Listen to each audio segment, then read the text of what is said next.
Good morning, and welcome to Talk About It with Trey. On this program, I have the privilege to sit down with critical thinkers and community leaders to discuss ideas worth talking about. Our program today is generously supported by our fabulous ComArts UIWtv production team and the San Antonio Fulbright Association. I happen to be highly involved with both of these groups. First, as a representative of the UIW community, I am reminded part of our very own mission states we are to educate men and women who will become concerned and enlightened citizens with the global community. UIW welcomes to our community persons of diverse backgrounds in the belief that their respectful interaction advances the discovery of truth, mutual understanding, self-realization, and the common good. Part of that diversity is diversity of thought. And so on this show, we welcome conversations that are diverse in thought. Second, as a representative of our local Fulbright Association chapter, I have the awesome responsibility and opportunity to promote educational events that enable deeper cultural understanding around the world. In the year 2020, we are reminded that our global community is actually quite local, sometimes even when we are socially distanced or quarantined. So while I arrived to the studio today wearing a face mask aimed to protect the airspace immediately around me, I meet with a colleague from just 3 hours north of me, and I'm reminded that our neighbors across the globe are wearing face masks too, and that they are also concerned about some of the very issues we will address here today. It's a reminder that local is global. And to top it all off, it's an election year. In fact, we are just 8 days away from perhaps knowing the outcome of a hotly contested presidential election. Like me, you may have found that talking politics makes some people nervous, causes some people to huff, puff, and even tune out. This is especially true when some individuals aren't hearing what they already think or believe. I believe this is not good for democracy. I strongly encourage us to be people who engage in meaningful, enriching civil discourse, especially with people who look differently or may not share similar views. When well-intentioned people come together with an open mind to share ideas and talk together, good things can happen. Let's have open ears and open mind to not just listen and agree with familiar and favorite talking points, but be open to those thoughts you've yet considered. It's okay to imagine that the person across from you may know something you've yet to learn. And that is part of our purpose with Talk About It with Trey. We aren't here to endorse an ideology or take a political stance. Instead, we are here to provide an engaging, perhaps even entertaining and educational program. Our invited guests, like the one today, may choose to share an ideology or political view. That's okay. That's the choice as an invited guest. My job is to listen, ask smart questions, and stir the pot a little. It's your choice to watch, and I hope you will watch with an open mind. With that, let's get started. Today, I'm here with Dr. Luke Winslow of Baylor University. We will discuss his new book, American Catastrophe. Professor Winslow argues that we, and I quote, live in an age where catastrophe not only functions as a dominant organizing rhetoric, but further as an appealing and unifying force for many communities across America. Winslow takes a deep dive, considering the relationship among seemingly disparate topics like Christian fundamentalism, anti-environmentalism, gun rights messaging, and the administration of Donald Trump to reveal what he calls a consistent, forward pattern oriented toward catastrophe. As an important note of transparency, I was able to secure Winslow's interview today because of a friendship that spans more than a decade. We first met in 2008 during our doctoral studies at UT Austin. We have been friends since. This is not our first conversation, and I hope it's not our last. That said, I have every intention of surprising him with some questions I've not yet asked him before. Professor Winslow, welcome to the program. Thanks for having me. Yeah, it's a pleasure. So today we took a walk around campus. It was raining. We were looking around. We saw some things. And we even walked near the bell tower here. And there's a fable, or there's a little idea that don't walk under the bell tower. It could curse you and prevent you from graduating. We didn't walk under the bell tower, so we are expecting to have a really productive conversation. That's right. I want to get started because in 2020, not only did you release this book that we're going to get to in a minute and be talking about, you also had some big life changes yourself. You and your family, as I understand, moved from California back to Texas. Tell us a little bit about moving during a pandemic. Yeah, I was a professor at San Diego State for 6 years, and job opening at Baylor University came up, and this is before Corona, of course. And I applied and I got the offer and I accepted, and that was early March of 2020. And if y'all remember the timeline, shortly thereafter, the world kind of fell apart. So it was hectic and wild and crazy, trying to sell a house, line up movers, travel across the country. The craziest part was driving through, I think it was in June, we were driving through New Mexico. And New Mexico at the moment was getting hit hard. And we were just driving through, but it felt like kind of a zombie apocalypse. Like there was a line outside the grocery store. It was kind of hazy and dark. And it was just one of those moments where I couldn't help but think like, Winslow, what are you doing? Yeah. But we arrived in Waco, and we're getting settled in now and really enjoy it. Good. Yeah. How is Waco treating you? How's Baylor so far? It's great so far. I love it. My family loves it. I got two boys, a 4-year-old and a 2-year-old, and they're getting well adjusted. It's hard to make any like long-term assessments in this moment because so much is just in flux and up in the air. But all things considered, we're really happy to be here. Luke, when I first met you, you were teaching, you were an assistant instructor at UT as part of the package deal for being a doctoral student. And you were teaching, and I remember walking into your classrooms and you would light up a room. I mean, you were sort of a celebrated graduate student teacher on our campus. And so I was wondering what it would be like to not only move to a new campus, but then, as I imagine, also moving to an online format for some of your classes. A lot of people right now are students watching at home, and they're actually skipping my class in order to be able to watch this online. So they feel those changes too. Yeah. What was that change for you like? You'd been teaching in a classroom setting for over a decade. You've just moved towns, and you're now teaching online. It's a challenge, and I think your students can relate to it because I get a lot of energy from interpersonal interactions. And so to think that you could just replicate that through a Zoom lecture is, I mean, our students are finding this out. I think we know this is just, it's not the same. And at Baylor this semester, I'm fortunate enough to teach, I'm able to teach 2 face-to-face classes. So, you know, we're all masked up. I'm giving my lecture with my mask on. And so I'm still able to get some of that energy for teaching from those face-to-face interactions. But we're just going through an unprecedented wild time right now. And the priority, of course, is health and safety. So even if we can't, you know, maximize our value as teachers, I think in the short term, that's not the priority. Yeah, that's great. Thank you. Now, touching back on this, so the point was you've moved from California to Texas to kind of make this change and transition in a season where there's already a lot of change and transition. This, however, is not your first move from California to Texas. Tell me a little bit about growing up on the West Coast and then making your way to UT Austin. Yes, I grew up in Seattle, Washington, and then I did my undergraduate at Azusa Pacific University outside LA, and then I did my master's at Cal State Fullerton in Orange County. And then I began a doctoral program at the University of Texas at Austin in 2005.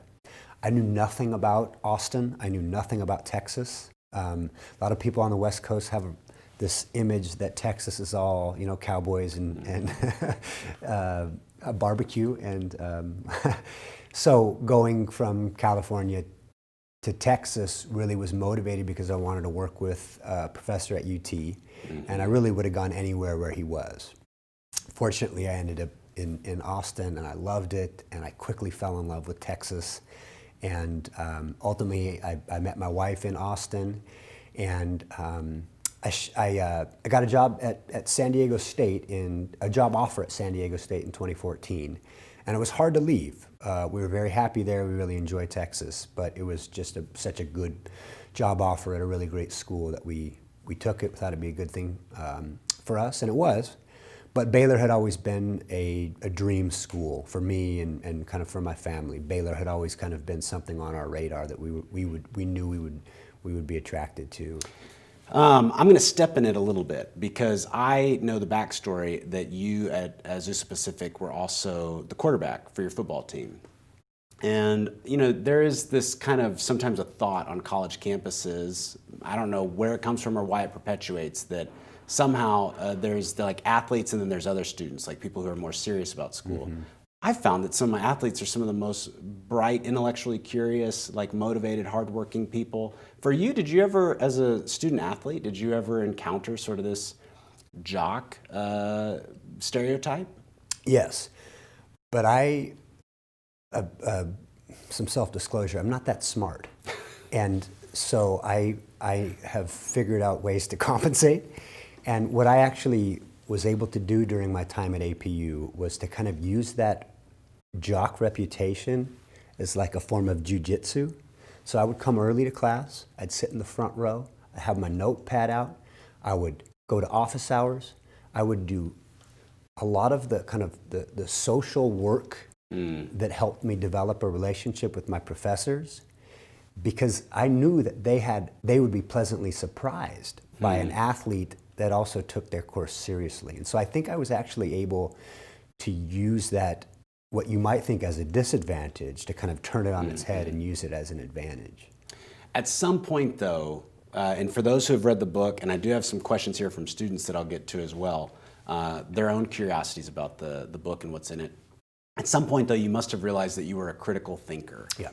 So that realization that you are a critical thinker, that you have critical thoughts, when did that come about? I remember as a kid watching beer commercials with my dad. I remember this vividly. We're watching a Budweiser commercial, and I'm probably 10 years old, and everyone's having a great time at the beach, drinking their Bud. And my dad made the point, one of the things they're not showing is the kid hiding under the bed when his drunken dad comes home, and the mom like cowering in the corner. And I'm like 10 years old, like watching a Seahawks game, and there's these people drinking, and my dad just kind of drops this like, whoa. So I mean, part of that was just kind of the upbringing that I was able to develop kind of an antenna. And, the world oftentimes looks neat and tidy. It's just Budweiser, But beneath that, the world is much more complex. And so I've always kind of had that curiosity and that interest in understanding power. And it was really more in graduate school where I think I was able to develop some critical tools to study that kind of stuff. So it's always been in there lurking, but it like with a lot of things, it takes focused attention, focused education to get it to come out in the form of like an academic book, for example.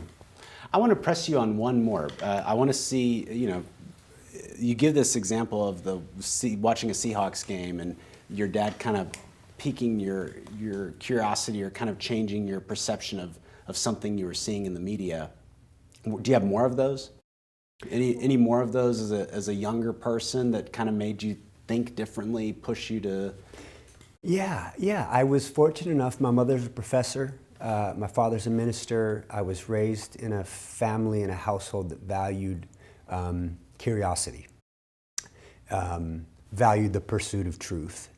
And I remember a particular instance. I was, again, a young kid, and I was at the beach, and I like held up a handful of sand. I was like, oh my goodness, there's so much sand here. And I think I asked my mom. How old were you?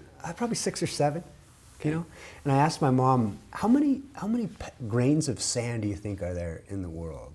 And she kind of like gave me some kind of answer, but then she added something to the effect of, and you know what the crazy thing is, Luke? There are more stars in the sky than there are grains of sand on Earth. And I wasn't able to fully ponder that as a 6-year-old or 7-year-old, but what a wonderful, eye-opening comparison, because I physically had the you could grains. hold it. Yes, You and could then I hold knew that. there were like deserts in Africa that also had this. And I also knew that the sun's kind of a small star, and look how big it is, and there are more of those. And I think that's another kind of bit of texture to the backstory that got me interested, that you can be curious and ask questions, but you can also pursue them and end up enlightened. Yeah, I love that. I want to get to the book in just a minute, but I think let's pause on that for a moment, because this is an important point I want to punctuate. Anyone can have critical thought. We are capable. I think oftentimes students will feel like, well, you're the professor. you give me the thought, or you tell me the thought and I'll write it down. What you were doing as a 6 and 7-year-old, whether you knew it or not, is your mom on that experience on the beach, or your father, that experience watching the Seahawks game, was pushing you to have your own critical thought. Yeah. And exposing to you that you can do that you can do that mental lifting. I wanted to ask you about that because when I read this book, I couldn't read it late at night. This was not a book that I could oh, my day's over, let me start opening it now. I really had to have a cup of coffee to start getting into it because the thoughts there were so rich, and they did require that level of mental lifting to get into it. It's heavy, good stuff, and it's critical stuff. And so I was curious, at what point did that originate? So I appreciate you sharing. Yeah. Tell me, the critical thoughts in this book, where did those originate? I kind of mentioned my upbringing. So I'm a Christian, and I was raised in a Christian household, and we talked a lot. I couldn't help but be exposed to end of the world, apocalyptic, how does this all end, when is Jesus coming back, those kind of questions. When I was an undergraduate, the Left Behind book series got incredibly popular. I don't know if y'all remember those, but the Kirk Cameron movie. He made the movies after, but the books sold millions. Okay, really millions quickly, in that film, when they ascend to this, heaven, the clothes fall on the ground folded, right? I haven't seen the movie. I don't know. I can remember being a kid watching it. I think when they would. That's a vivid detail you remember. And I don't, I'm not mocking the idea, but I just remember the way they would try to represent in the film that people had gone to heaven and that those were left behind, is that people who were left behind would walk by and see a stack of clothes laying there because others had gone. Okay, forgive me. So you're talking about the Left Behind book series. Yeah. So I kind of opened the book with that quick anecdote. Those were incredibly popular when I was an undergraduate. A few years later, I got interested in studying climate change. And I kind of had an epiphany type of moment where I was familiar with this particular apocalyptic outlook that yearns for the end of the world, that yearns for the second coming. And in the process, because it's a particular premillennial dispensationalism, what it requires is a degree of catastrophe in order for Jesus' second coming to occur.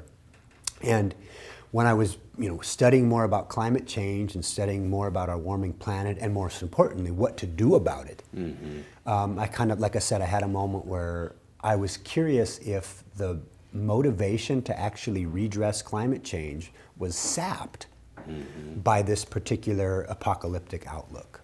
And that was the original interest in the book. So as you mentioned, from there, I delve into gun rights messaging, and I delve into the presidency of Donald Trump. But the original kind of interest in that topic had to do with connecting a particular apocalyptic worldview with climate change. Wow. We're going to dive into the book in just a moment, but for now, we're going to take a little bit of a commercial break. I want us to have a chance to refill our coffee cups and then come right back into it.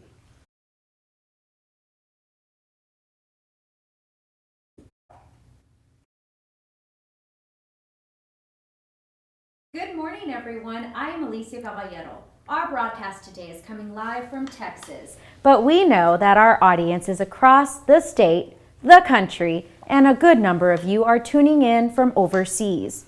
No matter where you are today, welcome to our Communication Arts TV studio housed in the School of Media and Design at the University of the Incarnate Word. In just a few moments, we will return to Talk About It with Trey, with special guest Dr. Luke Winslow, Baylor University professor, here today talking about his latest book, American Catastrophe. While they step aside for a quick breakfast taco break and a chance to refill their coffee, humor me while I give some quick commercial updates. I'm going to focus on just a few things. First, get out and rock the vote. The Communication Arts Department wants to remind you that it is not too late to use your voice by voting. If you haven't noticed, it's a presidential election year. And not just that, there is a lot on the ballot this November that impacts you and all of us. So make time to get out and perform your civic duty. If you are here in the greater San Antonio area, visit bear.org to get more information about polling locations, hours, and early voting details. For our U.S. audience located outside of Bexar County, visit usa.gov/voting. Remember, no one can tell you how to vote, but we here in Communication Arts urge you to get out and let your voice be heard. Everyone, rock the vote. Second, join us for our upcoming ComArts events. In ComArts, we are responsibly gathering, even if virtually, to keep and strengthen our community. While our virtual workouts have kept us fit, our snack and chats have kept us fed. Later this week, join Communication Arts Student Media on Wednesday, October 28th from 12 to 1 p.m. for our next snack and chat. Bring your lunch or favorite snack and visit with Professor Michael Mercer and Professor Teresa Coronado and their staff. They are going to be sharing information about their organizations, KUIW, Logos, and UIWtv, and how you can participate.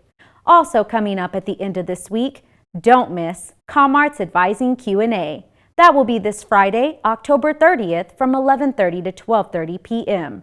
Remember, do not let the spring 2021 schedule scare you. Let your ComArts family help you. During this time, we will go over some helpful tips for how to identify your advisor, use your advising schedule form to help you generate your schedule, and provide you with the latest information so you can have a successful registration. Also, to make Advising Day on the 30th extra fun, feel free to wear your Halloween costume. Third and finally, check out upcoming Fulbright San Antonio events. Our event today with Dr. Winslow is co-sponsored by Fulbright Association San Antonio Chapter. For their upcoming events, check out their Facebook or Instagram at Fulbright SA. Fulbright SA has 2 events coming up in November. Join us on Zoom Thursday, November 5th at 6 p.m. for Meet the Pharaohs, Conversations with Fulbrighters from Egypt. And then mark your calendars for bagels at the Olmos Basin Park on Saturday, November 14th from 10 a.m. to 12 p.m. There will be free food, fun, footballs, and to keep it safe, face masks. Find out more about those events on social media at Fulbright SA. That's all I've got for you. Now welcome back to the studio, Dr. Trey Gwynn, and our special guest for today, Dr. Luke Winslow, for Talk About It with Trey.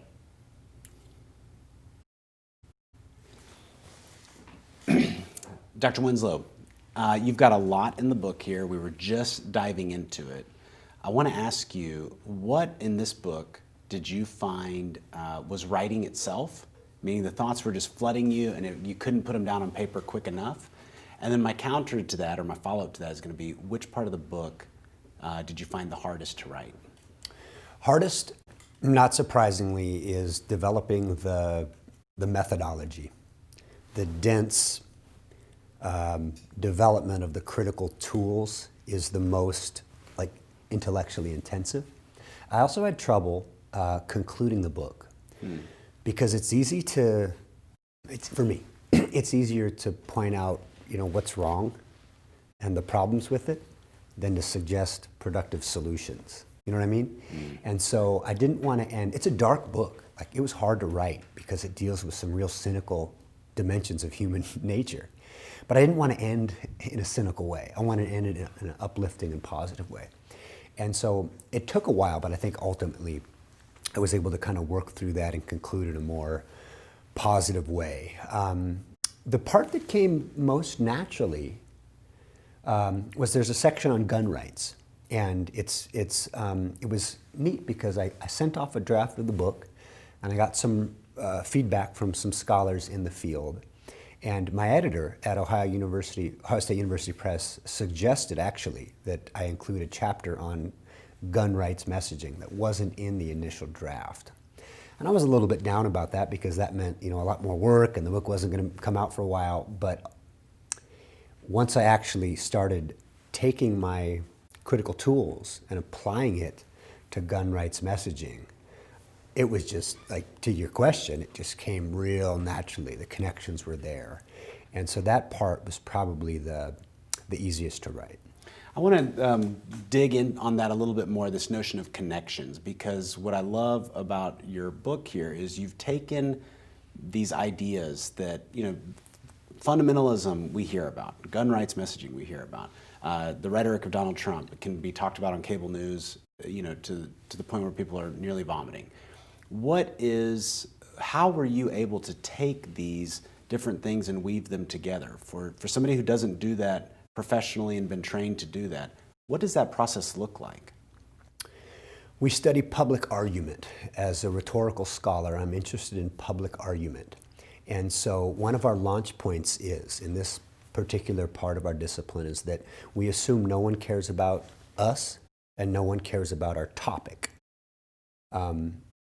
Take Trump, for example. Write a lot about President Trump. President Trump one day will not be as politically and culturally relevant as he is now. So then the question for someone that's interested in writing about him is, well, what lasting contribution are you going to make? And that's where the public argument and the human dimension comes in. So you'll notice in the title is incredibly unwieldy. Mm-hmm. Fundamentalism, climate change, gun rights, and the rhetoric of Donald. It's not very pithy. Mm-hmm. And partly because the attempt in the book is to cast a wide enough net so that the book is not just about Christian fundamentalism or climate change. The book is about humans. Humans arguing about pressing social issues. So to your question about connecting dots, as a rhetorical scholar, what I do is I study public argument and try to develop questions and answers that lend insight into how we are arguing and how we are kind of getting along. And what I found is, as kind of developing the question and the thesis for this book, is that there was this common rhetorical well or aquifer, which these different disparate groups of people, different interest groups were drawing from this shared well or this shared aquifer. And that's the real kind of connecting the dots contribution that I hope the book makes. And that's hence the title. There's this catastrophic well that gun rights messaging, the NRA and anti-environmentalists and Christian fundamentalists are all drawing from. So again, the hope would be that there's some sort of lasting contribution by shining a light on the words that we use to describe social problems. I'm guessing with the holidays around the corner, there's going to be a lot of Thanksgiving gatherings or winter holiday, Christmas type gatherings. If someone were to walk up to you at one of those gatherings and say, "Luke, you just put out a new book," and you were to try to unpack that book in just a quick hi and bye Thanksgiving gathering, how would you do that? I'd emphasize that the book is about a problem. And the problem is that we seem unable to have productive conversations about our most pressing social issues. Mm. And the hope is that the book shines a light on the discursive roots of that problem and also how we might remedy it. And so I think most of us can agree that we are, even before Corona, we were going through some real clear political dysfunction. The root causes of that dysfunction is that we don't know how to talk to each other very well. You mentioned this in the introduction. We've become so polarized and partisan and so tribal that, and this is, to your question, this is especially relevant for a lot of us during the holidays when we're talking to family members that we love, we've known for a long time, but we just can't talk politics because it turns so bitter and cynical. And so the kind of, central purpose of the book is to explain to explain more about why we are struggling to talk to each other. Mm. In the process, how we are struggling to solve our most pressing challenges. Great. I want you to think back. You're still at that Thanksgiving dinner, and your book is about argument, and you make good argument in there. You explain what the book is about to someone, and they give you a counter argument. What's the best counter argument to what you've laid out here? It's a really important question, and it's something that I wrestled with a lot as I was writing it. And I think kind of a point of divergence that the book tries to highlight is that many people yearn for catastrophe because they want to reset power hierarchies. And there's a bit of this kind of social Darwinian kind of outlook that we want a fair competition, and then we want the strong to survive and thrive. And if the competition is fair, like we don't want equality, we want equality of opportunity. So if we assume that opportunities are equal, then we can have the strong kind of fight it out, and the strong will thrive and the strong will survive. And that's justice. That's the type of justice that we want.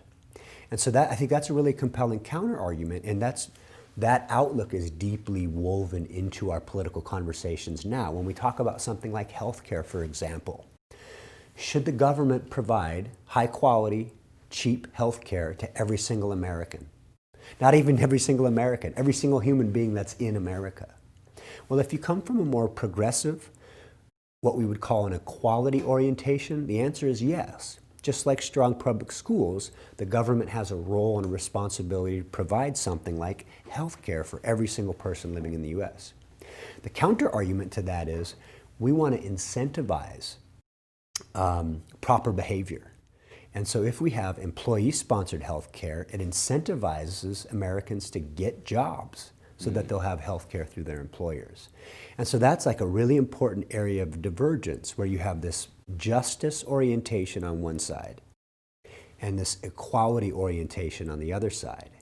And if you don't have a shared point of agreement, whether it's with your uncle over the Thanksgiving Day, turkey, or it's Biden and Trump, if you don't have a shared point of agreement, you're just going to talk past each other.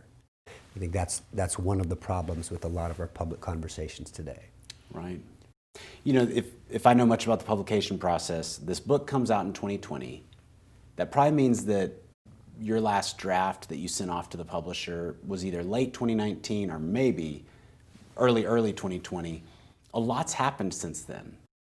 My guess is the ideas that you were writing on about this, you probably were writing about for a handful of years leading up to. Mm-hmm. If you were to add a chapter, add a case to the book, or do a rewrite, what would you include now, knowing what you know now? Well, I'd have to address Corona. There's nothing about Corona in the book, but it fits really well with the arc of the book. It fits really well with the thesis of the book. And the idea is that part of the reason we don't have strong political and social institutions is that we don't want those institutions to basically coddle the weak. So if our institutions are weak, that way strong and free individuals will compete unencumbered. And that outlook had to get slapped in the face with a global pandemic. And so what happens? We don't have the institutions in place to mediate the threat of the pandemic, because we don't feel like institutions are valuable. And a couple different areas where I would point to is, initially, where was the coronavirus, the negative effects of the coronavirus were hitting the hardest in prisons, in immigrant communities along the border, in Native American reservations. And the whole point there is that, well, yeah, those are people that we kind of want to suffer and die. We kind of want those people to be disposed of. And again, this is like I mentioned, this is dark, right? This is cynical.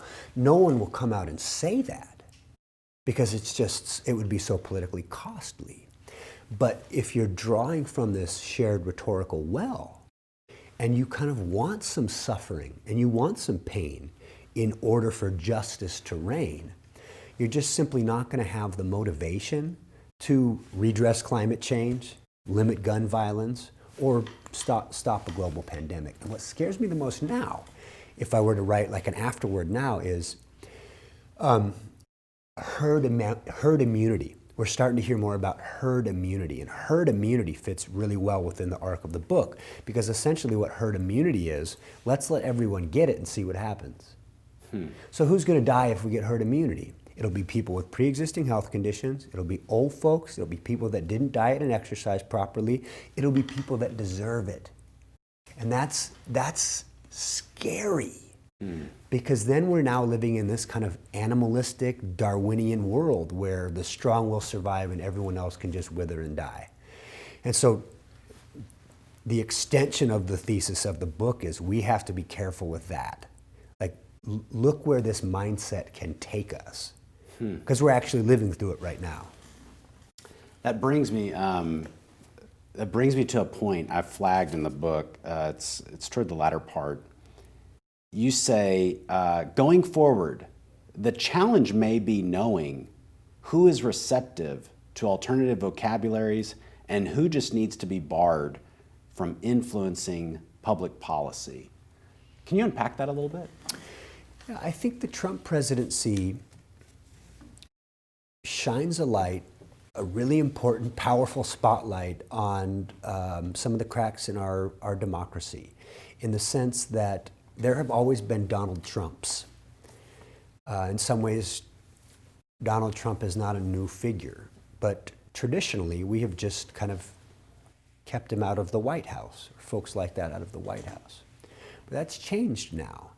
And so I mentioned this earlier about part of what I hope is the optimistic conclusion to the book is that we can have Donald Trumps in our public conversations.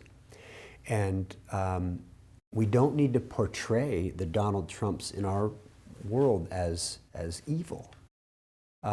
We would use a comic frame and we would portray them as misguided, and we would allow people like that to have reality television shows and open up casinos and all that. But we want to just be careful of letting them control public policy. Because if you do, you have public policy that is oriented towards, as I described, towards catastrophe. Thank you. I'm going to, on a lighter note, one of our comm students right here at UIW asked, what was the inspiration, one of our MBA students asked, what advice would you give to students who have ambitions about writing a book? Don't write a book unless you feel like the world desperately needs it. It's because it's such a slog. It takes so long, and it's high risk too, because publisher may not want it. The world may not want it. So if you're convinced that the world needs the book, you'll have that internal motivation to get up in the morning and write. And you'll have the thick skin so that when it gets rejected, you'll be able to survive that and keep pushing forward. So in many ways, it's like a lot of difficult things. It's that you have to believe in the project, and you have to be sure that the world needs that. You don't have to give us a sneak preview if you're like already on a hush hush with a publisher. But do you have a forthcoming book in the works? Yeah, I'm working on a book right now called Democracy and Oligarchy. And there's some similar themes with what we talked about. I feel like in terms of our economic conversations, we too often talk about the left and the right, Republicans and Democrats, conservatives and liberals. In fact, if you look closely at the political economy, it's not like a seesaw. You know what I mean? Like Charles Koch is not sitting on the right side of the seesaw. He doesn't believe in a free market.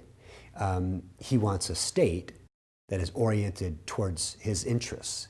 And so the purpose of this project is to kind of rehabilitate this word oligarchy to explain our political economy in a more accurate way. Luke, I'm going to throw you a curveball here. I earlier was asking about the notion of the holiday. And as we close down, I want to ask you if you were walking into, if you could encourage the audience listening and watching right now and say the holidays are coming, heavy topics might come up. What would be your encouragement about how to engage in rational argumentation or good, healthy discourse? It's a good question. Let me draw one anecdote from the book featuring a woman named Catherine Heo. Catherine Heo is a climate scientist at Texas Tech. And she tells a story about her father, who's a climate change denier. And for years, they had disagreements about climate change. And just think about that. Her life's work is climate change. She's got a PhD, she's a tenured professor. Her father doesn't believe climate change is real. So she dumped all kinds of evidence, computer models, and scientific data, years and years of this over the holidays, and nothing worked. Eventually, she played the relationship card, and she said, Dad, I understand why you may not believe Al Gore, but do you believe your daughter? Do you believe me? And it didn't happen right away, but that was the entry point into having more productive conversations about climate change. Like he didn't start, driving a Prius or anything, and he didn't start voting for Al Gore, but they had, according to her, much more productive conversations about their world after that. And so what I think that story illustrates is the value of relationships. That if people don't trust you, if they don't trust your motives, if they don't know you, and you come in and you tell them how wrong they are, we're naturally going to be defensive, and we're not going to have good conversations. But if you can develop relationships of trust and intimacy with people, you're not going to change minds like that. That doesn't really happen. But what you're going to do is you're going to have more productive conversations. And so the hope is, once you can leverage the relationship, that's when you can have more productive conversations, which lead to improved public policy. I love what you're talking about there, because we know that even when it comes to impression management, how I meet you the first time or how I engage you the first time, if I've made my mind up of how I see you, changing my mind about how I see you becomes really hard, because now I'm having to acknowledge that I was wrong and that my initial impression of you is wrong. And so when we've already made a judgment or had a thought or a belief about a thing, for that to be challenged is not just challenging that thing, it's challenging something about me. And then you add on top of that layers of faith being involved in that, or a belief system being tied to it. That's really difficult stuff. I love that example there of, Dad, you may not trust Al Gore, but would you listen to me? Yeah. That's really powerful. Yeah. And it's kind of, she played the, I'm your daughter card, and what's the dad going to do now at that point, Yeah. Dr. Luke Winslow, I want to thank you so much for being with us today. The book is American Catastrophe. I hope that people will read it. I will acknowledge, having read it, that it is not the thing you read right before you're falling asleep. This is heavy material, and I like that you acknowledge up front that a lot of it is dark. And it's not that cheery, uplifting stuff. It's heavy thinking, heavy lifting stuff. So thank you, Professor Winslow. It's a joy, as always, to our UIWtv crew and the Comm Arts Department at UIW. Thank you for making this production happen. To our Fulbrighters and friends of Fulbright, thank you for urging us to think bigger about issues of international importance and how each of us can be a force for peace. That's all for this edition of Talk with Trey. We hope you join us next time. Until then, be well and rock the vote.